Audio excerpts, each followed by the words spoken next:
제가 고등학교 때 중창단 활동을 했습니다. 저의 학창 시절을 떠올리면 중창단밖에 기억이 안 날 정도로 열심히 했어요.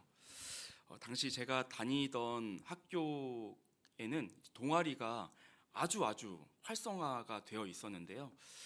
전 교인이 동아리에 다 소속되어 있다고 생각하시면 돼요. 한 30개, 40개 정도의 동아리가 있었고요. 그런데 그 중에서도 저희 동아리가 인기가 높았습니다. 생각해보면 왜 그럴까 생각을 해보면 저희가 신입생 영입하는 홍보라든지 아니면 연말에 있는 발표회 이제 홍보할 때 전 교실을 쉬는 시간마다 돌아다녀요. 그리고 딱 둘러서 앞에 테너, 소프라노, 뒤에 베이스, 알토 이렇게 딱 서가지고 이제 스테레오로 아카펠라 찬양을 합니다. 사중창. 그때 굉장한 반응을 받곤 했습니다. 아이들이 막 박수 치면서 환호하고 난리를 쳤죠. 그렇게 찬양을 부르고 나면 제가 단장이었거든요. 단장이었던 제가 말문을 이렇게 엽니다.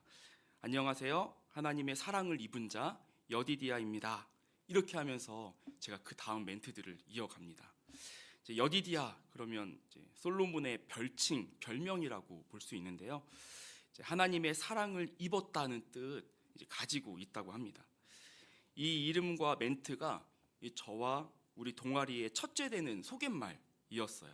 그리고 그게 우리의 정체성이 되어서 학창 시절 내내 저희를 흩어지기 쉬운 저리를 잘 이렇게 묶어 주었습니다. 고등학교 시절 혈기왕성한 그때에 서로 다툴 일이 얼마나 많았겠어요. 생각도 다르고 의견을 표현하는 과정 안에서도 다른 것들이 얼마나 많았겠어요. 또 입시를 치러내는 그 모든 과정 안에서 힘든 일들도 참 많이 있었겠죠. 그런데 하나님의 사랑을 입은 자라는 그 자긍심 같은 것이 저희를 지켜줬어요. 10명 되는 친구들 지금도 믿음 안에서 잘 만나고 있고요. 서로 믿음 안에서 중보도 해주고요. 얼마 전에 성경학교 제가 간다고 기도 요청했습니다. 별것 아닌 것 같은 소개 멘트인데 이제 거기에 정체성과 어떤 귀중한 정신이 담겨져 있는 거 보게 되는 겁니다. 여러분은 여러분 자신을 소개하는 특별한 멘트가 있으신가요? 여러분을 가장 잘 특징 짓는, 그래서 여러분을 소개할 때 사용하는 멘트 있으신가요? 예수님이 이 땅에 사람으로 오셔서 우리 예수님도 자기소개 하셨거든요. 예수님이 자신을 소개할 때 사용한 멘트들이 몇 개 있어요. 정해진 멘트들이 있습니다. 그 중에서 반복해서 사용하시는 멘트가 있는데요. 요한 사도, 제자 요한 사도는 그 반복되는 멘트를 잘 관찰했다가 요한복음에다가 잘 기록해 두었습니다. 오늘 본문에서는 예수님의 자기소개 멘트가 나오는데요. 다시 한번 그게 뭔지 알아보기 위해서 읽어보도록 하겠습니다. 24절입니다. 같이 읽어봅니다. 시작. 그러므로 내가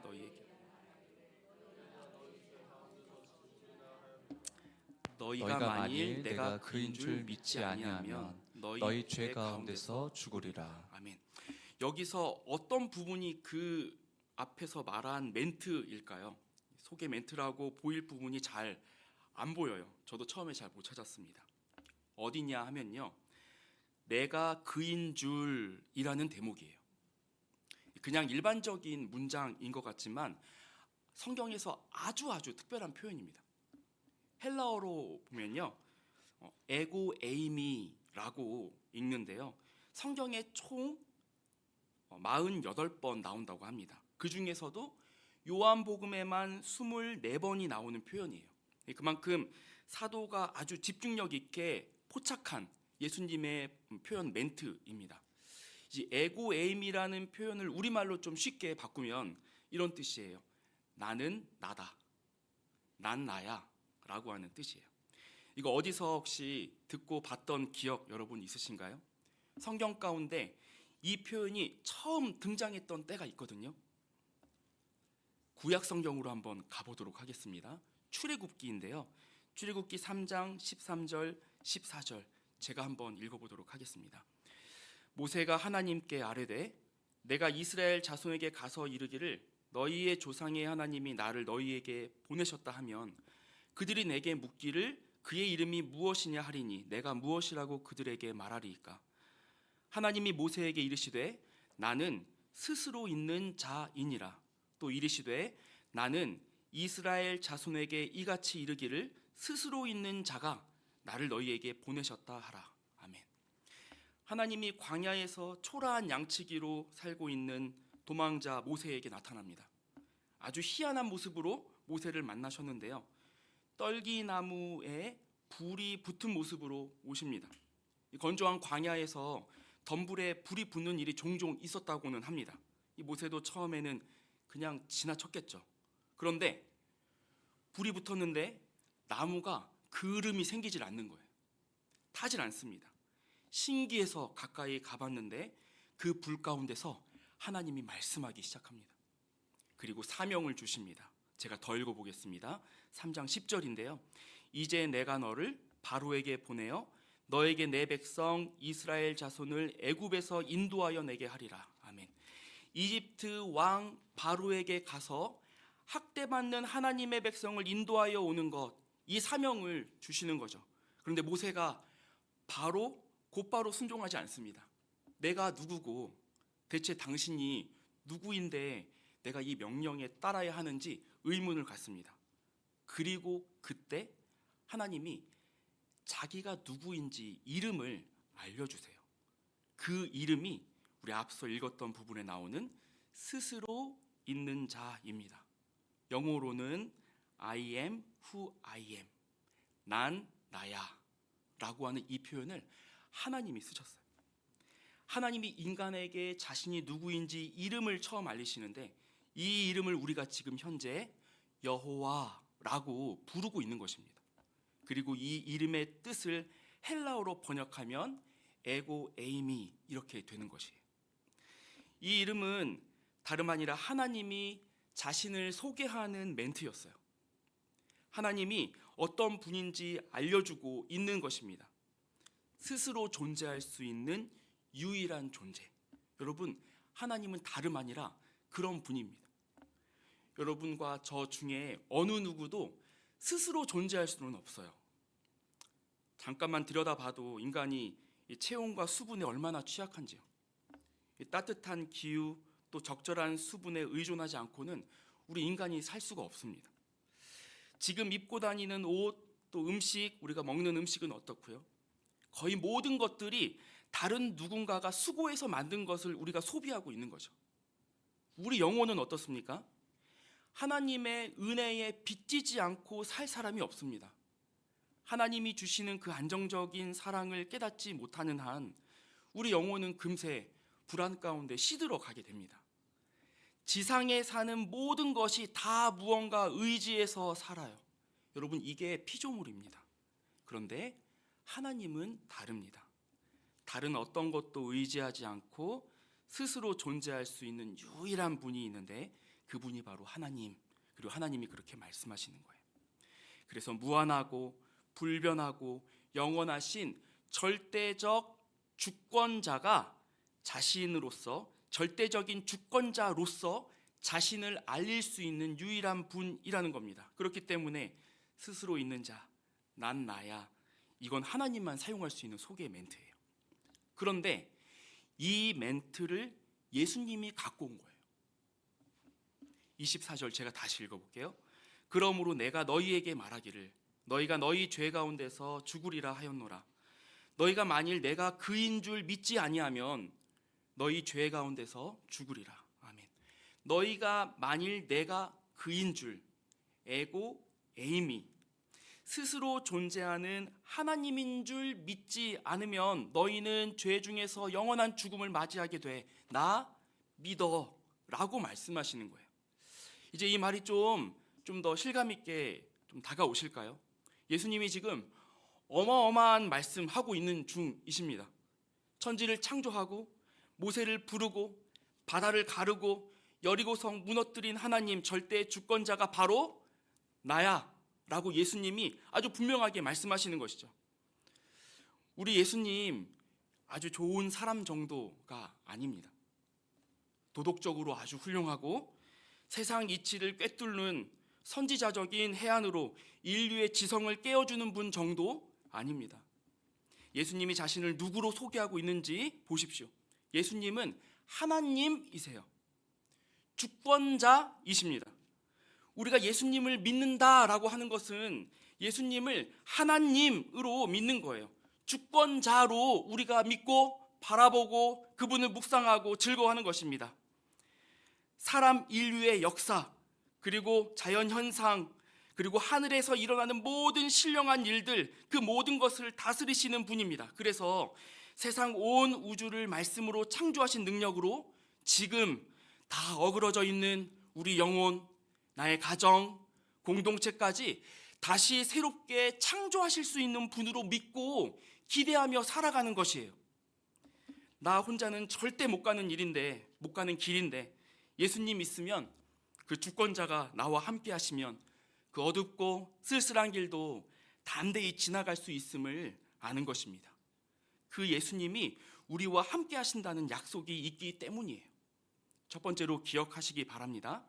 같이 한번 읽어보실까요? 첫 번째 포인트인데요. 시작.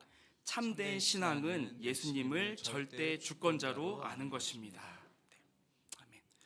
여러분의 주가 되시고 여러분을 위해 죽으시고 다시 사신 분이 절대 주권자라고 하는 이 지식으로 여러분의 모든 문제를, 여러분의 모든 삶을 다시금 비추어 보시길 바랍니다.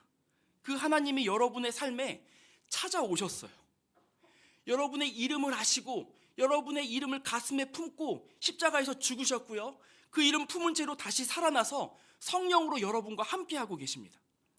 여러분이 처해 있는 근심과 두려움, 이 빛에 다시 비추어 보시길 바랍니다. 어둠은 빛 오면 사라집니다.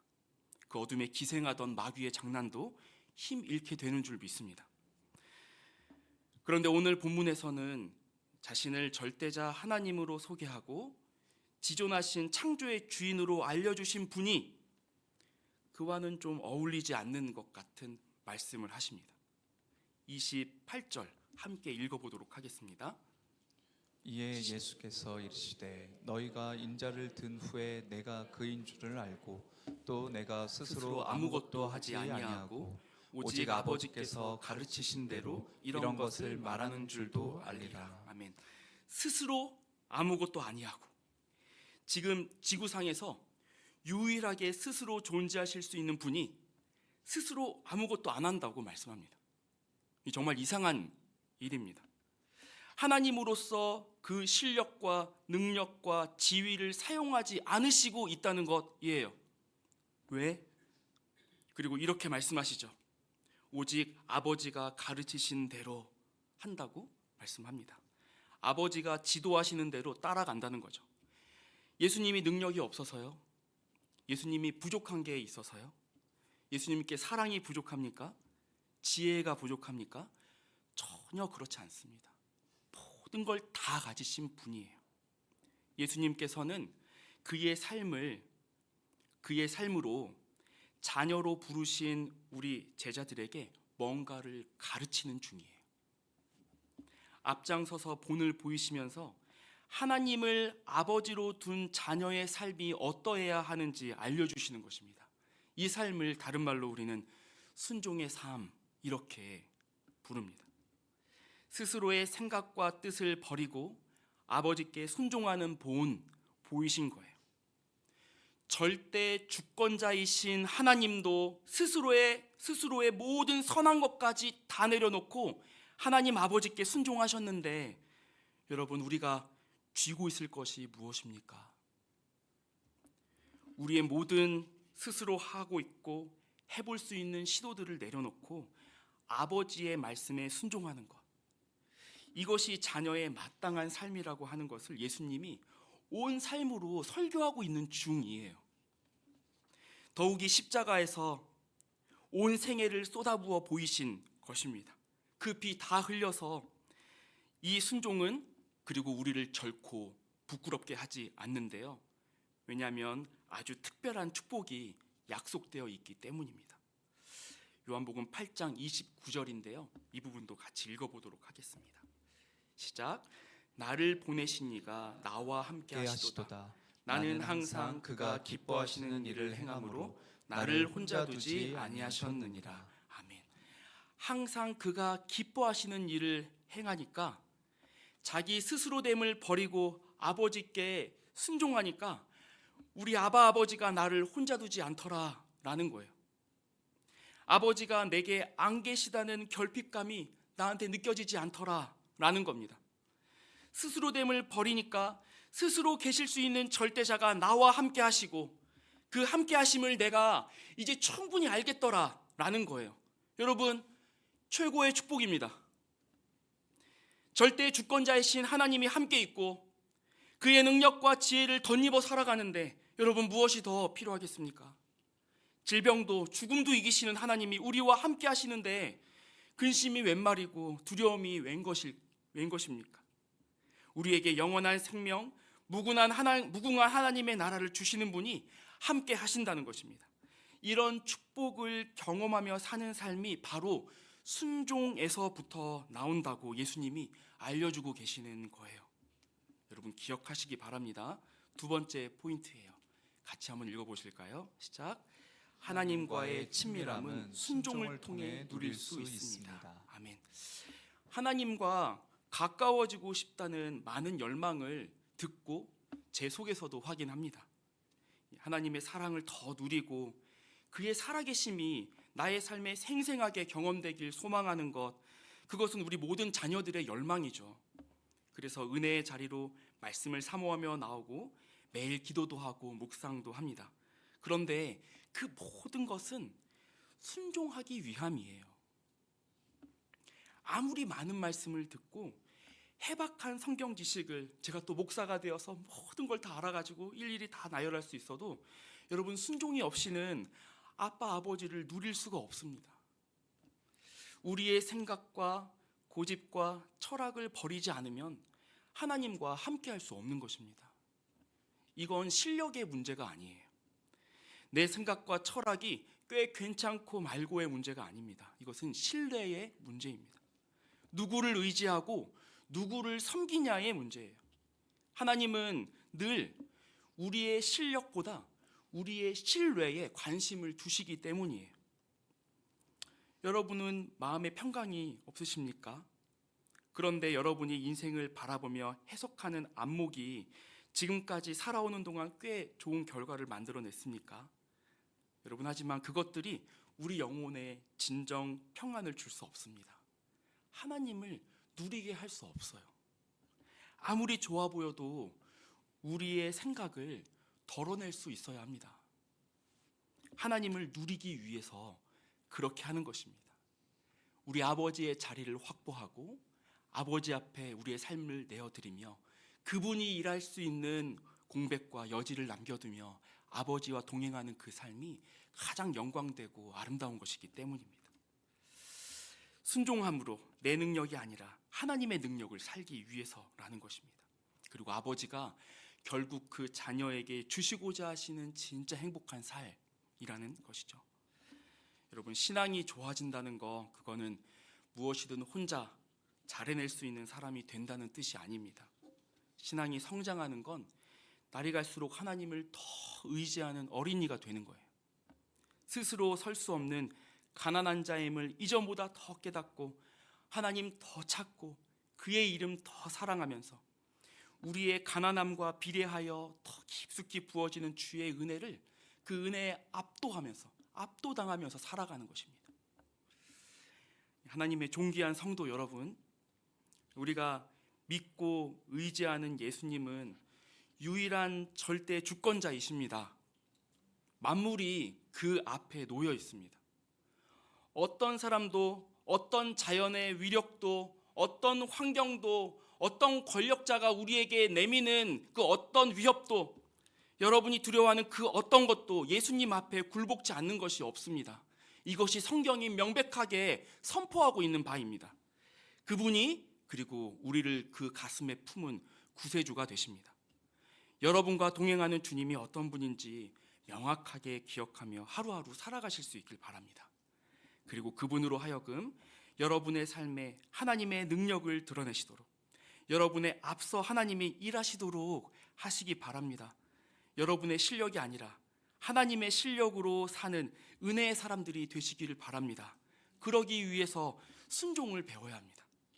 오랜 시간 여러분의 경험을 통해 얻은 훌륭한 철학들을 예수님의 발 앞에 겸허히 또 살포시 내려놓을 수 있는 은혜가 있길 바랍니다. 예수께서 아버지 앞에서 자신의 실력을 내려놓으신 것처럼 스스로 생각하고 스스로 해내던 삶의 방식을 십자가에 못 박고 하나님 말씀의 지도를 받으십시오. 철저히 받으십시오.